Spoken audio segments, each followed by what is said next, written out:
In May of 65, I went out to California at Camp Pendleton. Yeah. And Camp Pendleton puts you through a 3.5-week training course to prepare you for combat. Let's put it that way. And a lot of the stuff that was going on in country, which was Vietnam. So it made you aware of certain key things that you had to watch out for. Okay, after that, I get on the plane. I take the plane over to Hawaii, spend the night at Barbers Point. Then I fly into Guam and catch another airplane up to Okinawa. And Okinawa was more or less not a training facility. It was a get ready for assignment type of get-go. Yeah. Then I get on the plane within about 5 days and go down, and I landed in Da Nang. In Da Nang. Uh-huh. And then from there, I was already processed to go to a certain division, regiment, and what have you, which was the 3rd Battalion Submarines. Okay, so you're going to... And yes, sir. I was just going to say, so you're going to go to Southern I Corps then? Yes, and I landed in Chulai. In Chulai. Yeah. And then from Chulai, it was straight on the battle line. So let's back up a little bit then and have you on that plane flying into Da Nang, and now the plane lands. What is your very first memory of Vietnam when the door on the plane opens up and you have your first personal interaction with Vietnam? What do you remember about Vietnam? What's your first memory of Vietnam? Well, my first memory was, daggone, it's so hot down here. Yeah. And yeah, but as far as contact with the citizens of Vietnam, I didn't have any contact at the time. It was strictly just military. Right. So your first, just the first thing you remember is just the heat. Yes. And veterans will also mention the humidity and the smells. Is that right for you as well? Yes, sir. Yes, sir. The smell, yes, sir. Yes. Yeah. It was a completely different atmosphere. Now, you knew that you were going into a combat zone. Obviously, you know this when you arrive in Vietnam. When did that become clear to you in a very concrete way that you had arrived in a war zone? What did you see or hear or experience that really drove that point home to you that, yes, this is a combat zone? Well, I was assigned to Mike Company, 3rd Battalion Submarines, and on the second day, we went on a combat patrol. On the second day? On the second day, and that thing woke me up. Wow, how so? Oh, shit. Yeah. What did I get myself into? Was there an ambush, or what happened? No, we were going out because there was some Viet Cong in the area, and they were stealing the rice from the villages. Oh. And so we went out, searched and everything, and we came up with nothing. And then we came back, and then about a week and a half later, we were kind of on a riverbed, and I was in charge of the machine gun section. Yeah. And about 20 rounds went off coming in our direction. And I said to myself, here it comes, you better get ready. Wow. And so we, after we had a little conflict, we didn't lose any Marines. And when we went out to inspect the area where the Viet Cong were, there was evidence of some blood that we got, a couple of them. Wow. But there was no going up and seeing the dead corpse. Right. So this was your second day in country? Yes, sir. I'm interested in your response when you became aware that you were under fire. What I usually hear from combat veterans, and I'm interested in what you think, what I usually hear from combat veterans is that when that happens, in a way, you don't really think, your training takes over, and in a way you just kind of almost become a machine of some sort, just responding to your training. And you're not thinking about things, you're not having a big thought, you're not thinking about, what happens to me if I get hit, but it's a very just responding to training kind of thing, as the adrenaline is pumping in your body. As you remember that very first combat experience, how would you describe yourself in that moment? Well, my combat, not having any combat experience, but having trained for that particular situation, Yeah. just set my gears in place, and training caught over. And then my next response was, I got to protect my men because I am responsible for them. Right, so I wanted to ask you that. You went into the Marine Corps in 1960. By this point, you've been in over 6 years, or just about 6 years. So what was your rank when you arrived in Vietnam? It was sergeant. Okay, so how many men were you responsible for then? 20, 16 16. people in a platoon, about 28 people. Most of the combat veterans I talk to are privates. And so, really it's them and the guy next to them. That's what they're thinking about. That's right. But it sounds like in your case, you're having to think at a much higher level. You're having to think about yourself, of course, but also 20 plus other guys. So what sorts of things are you doing during this first firefight? Well, I go and sit down with the troops and said, here's what I've learned, here's what I'd like to pass on to you. I says, remember, we are one part of many. Mm-hmm. I am responsible for you, and I will take care of you. And if you have problems, please bring them to my attention so we can resolve them in a peaceful manner. Mm. And as the firefight itself is unraveling, I imagine that you are firing your weapon, but are you also moving around to see what the other soldiers under your command are doing? I'm more of protecting my people and making sure that they responded in the way that they were trained. Yes, I was moving around at the same time. Okay. And instructing a instructing a Marine to maybe change the direction he's shooting, yes, or sir. Something like that? Yes, sir. Because, see, what I'm trying to do is look at the situation and graphically seeing what I have missed, what areas are open, what's the enemy's retreat, what's the enemy's advance, how does it affect my positions, do I have to change my position? All this stuff was rattling in my head. How long did that first firefight go on? It went on for about 20 minutes. So when it's over, and you have a good sense that it's over, then as the sergeant in command, what is the first thing you do once you know the firefight is over? I would tell the troops, this is lesson number 1. Be ready because we'll be facing more as we go along, and I will take care of you.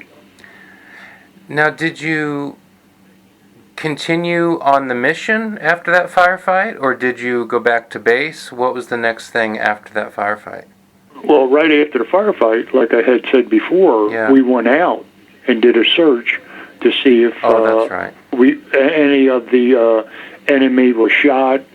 Were there participants, not only from the Viet Cong, but for the individuals of Vietnam involved? Could they tell us some things about the enemy and all? Because you got to remember, the countryside people were scared as hell of the Viet Cong. Mm. And sometimes what you would tell them, or they would tell you, is completely opposite of what happened. Because they're worried that when the Viet Cong come back into the village, then there will be reprisals against them That's true. for helping the Marines. Yes, sir. Yes, sir. Now, if I have it right, you were wounded a few months after arriving in Vietnam. Is that right? October 13th. Of '66. And can you tell us about that? What happened? Well, the night before, we were helicoptered in from Chu Lai all the way up to Khe Sanh, and then a little bit from there, we stopped there, got back on the helicopters that evening, and flew in near the DMZ. Oh, so now you're in Northern I Corps then? Oh yes, sir. Yeah. The Marines, that was the Marines' responsibility, I Corps. Right. Yeah. And so we get off, and the lieutenant says, "Prepare for foxhole and settling for the night." So, all right, we dig our holes, and we set up emplacements, good spacing, just in case we were hit. We were more in a perimeter type of setting. And we were settled in the northeast type of angle if you look at the perimeter. Yeah. And the next morning, we get the word, get ready for movement and cover your foxholes. And right after they said that, I heard and the first thing in my mind was, what the hell's that? And I thought, well, the first thing that came to me, maybe the 60 millimeter mortar platoon or the 81s are prep firing. Mm-hmm. And the next thing I know, I see yellow explosions walking straight to me. Wow. And I had my first team. I went in with them. Bauer was in the front of me. Jake was right on the left side of Bao, and one of the blasts hit right in front of us. They went down, and I went in the middle. And they got hit bad. And I got hit in the near the eye, the face, in the ear with shrapnel.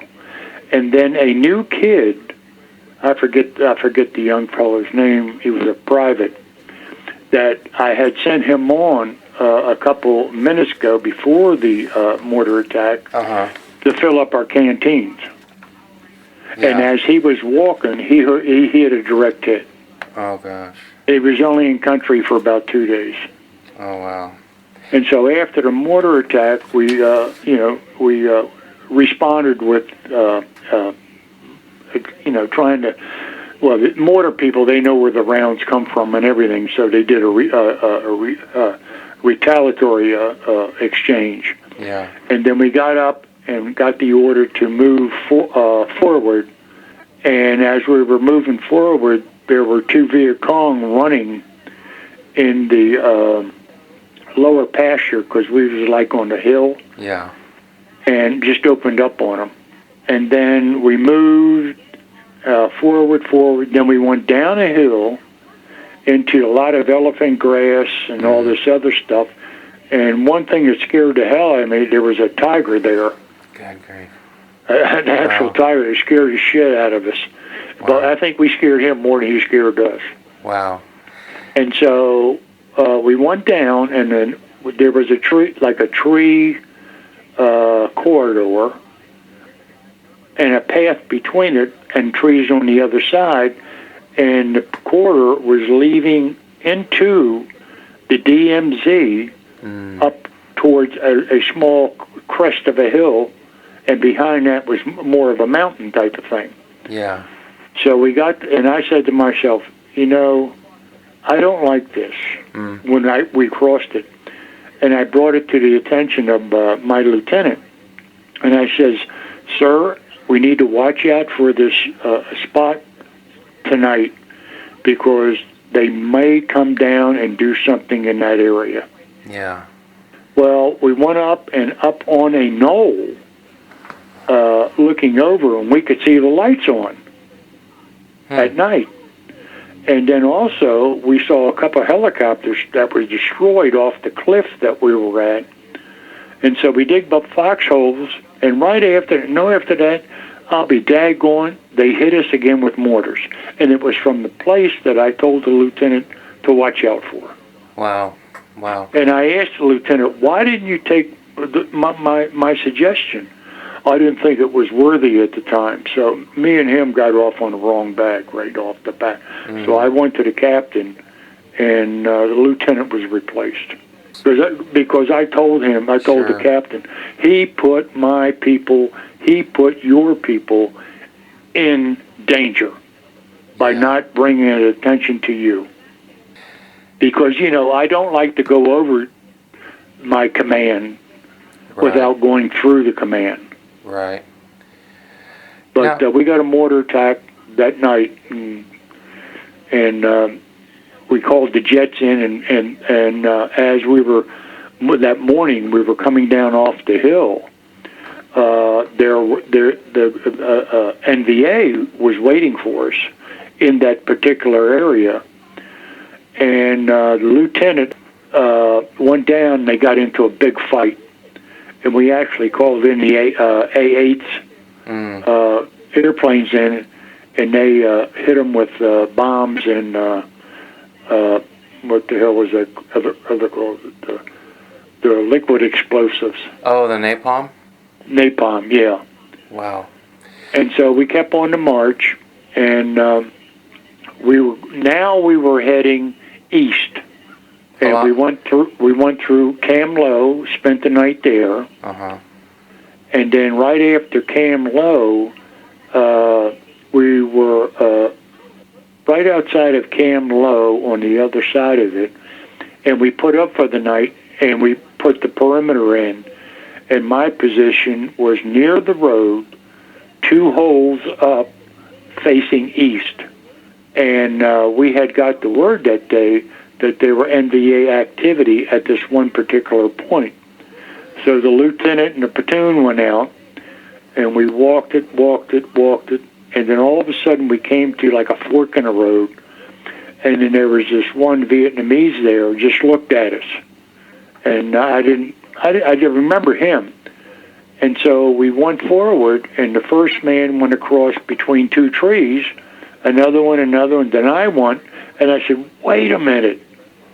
There was a tripwire on the bottom where 6 grenades on each side were attached. Wow.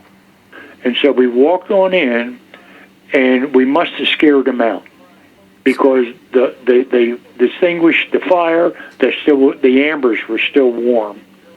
So we came back, and Lieutenant reported back to the captain what happened, the company commander.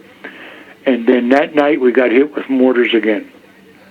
And I was, I hate to say it, I was so pissed that I actually said, if you want me, goddamn, you better come and get me. And I just sat there. And you were, in your mind, you were speaking to the NVA? Yes, sir. Yes, sir. Yes, sir. Yes, sir. So all of this happened in the up near the DMZ, what you're describing now. That was on Operation Hastings.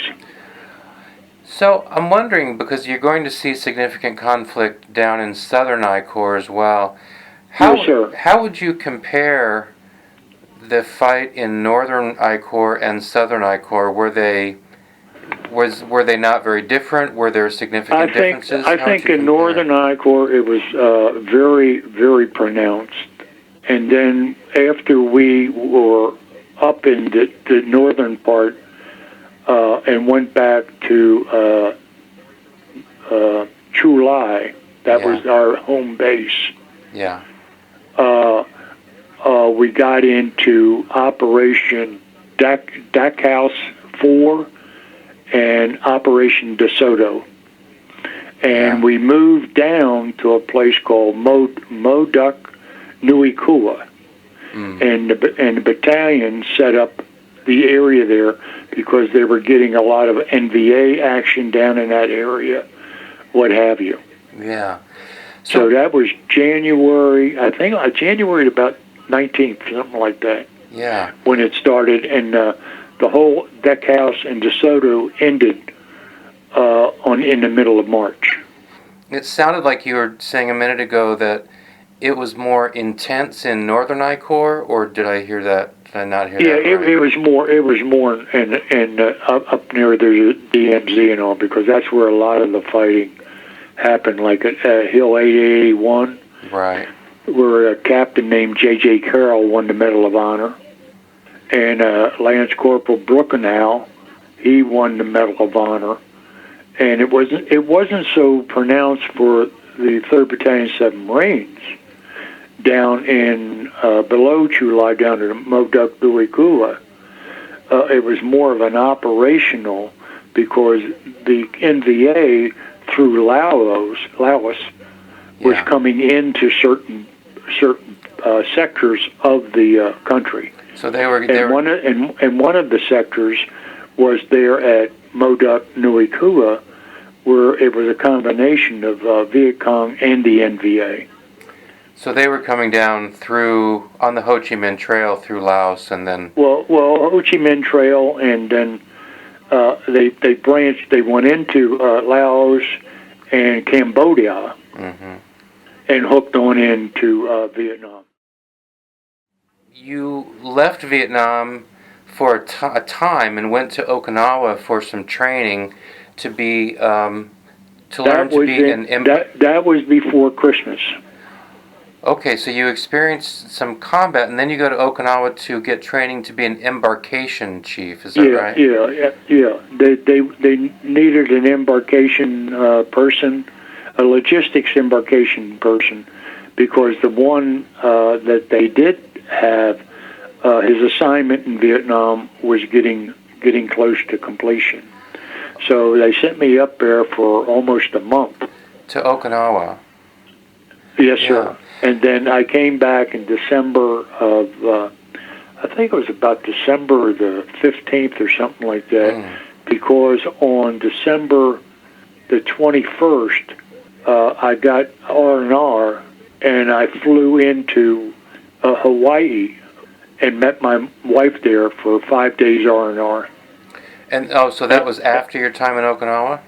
Yes, sir. Okay. Yes, sir. About a week or so after, I was up for, select wherever you want to go. Sure, yeah.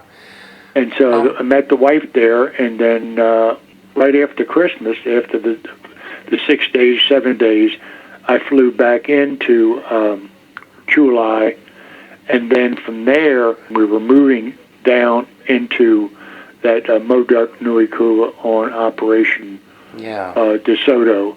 And prior to the movement, I was responsible also for all the supplies to get them into that area, because there were bad roads and what have you.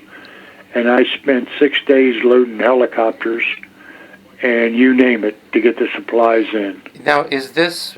I wanted to ask you what an embarkation chief does. So is this what you're talking about?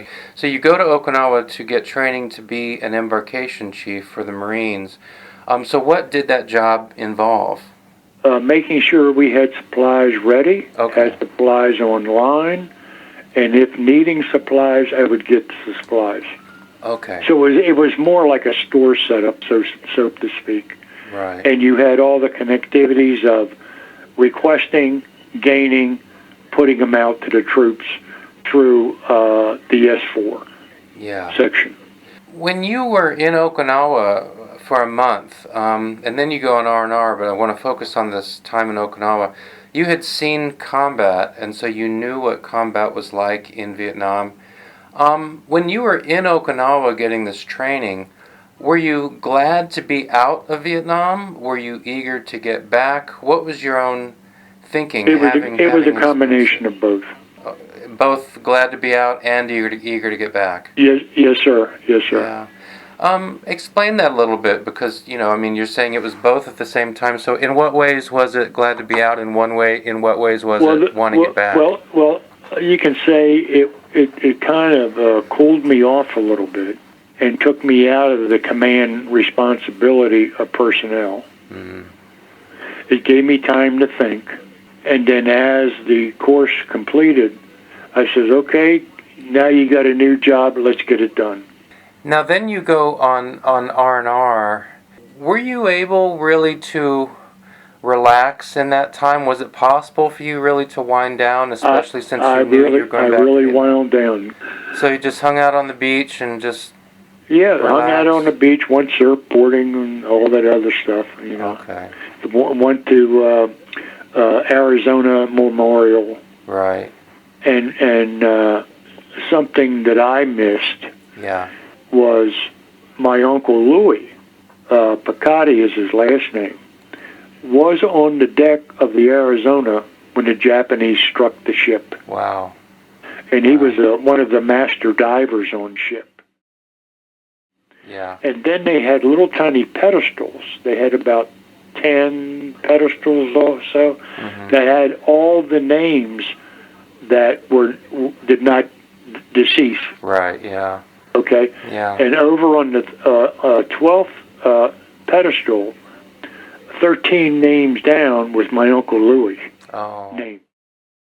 When you were in Hawaii with your wife for those days before you go back to Vietnam, did she ask you many questions about what you had experienced? Nope. And did you volunteer much information about what you had experienced? None. Wow.